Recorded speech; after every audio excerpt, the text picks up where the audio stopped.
तब दुनिया के कोने कोने में है।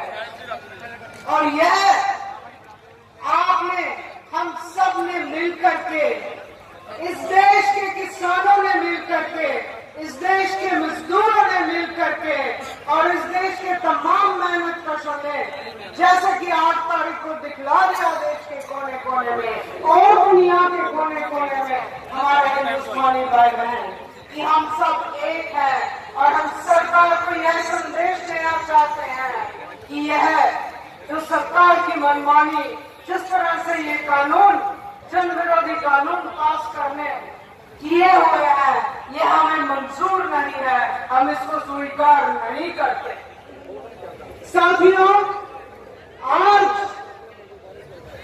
किसान इस देश का यह सवाल पूछ रहा है, किसान हुकूमत से यह सवाल पूछ रहा है कि अगर हमें अपनी पैदावार के लिए सही कीमत नहीं मिलेगी तो हम इस देश की जनता का पेट कैसे पूरा करेंगे?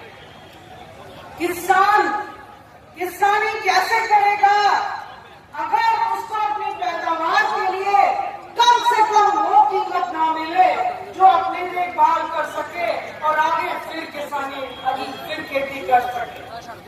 और यह किसान को अपनी फसल के लिए सही कीमत दिलाना किसकी जिम्मेदारी है? साथियों, हुकूमत की जिम्मेदारी है।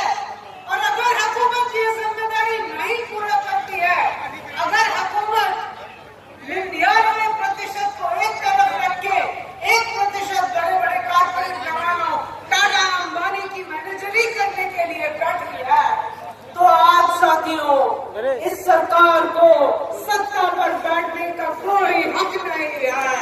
हम कहते हैं इस हुकूमत को इस देश की हुकूमत कहलाने का कोई हक नहीं है अगर वो 99% की बलि चढ़ाकर 1% टाटा अंबानी की रखवाली करने के लिए बैठी है।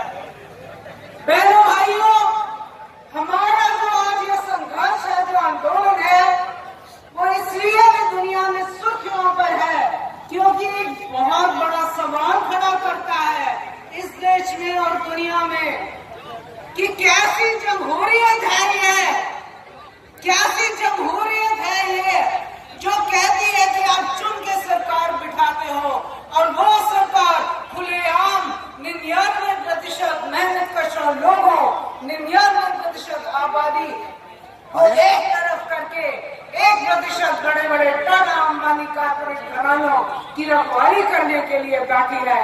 कैसी जमहूरियत है? यह जमहूरियत हमें मंजूर नहीं है। हमें चाहिए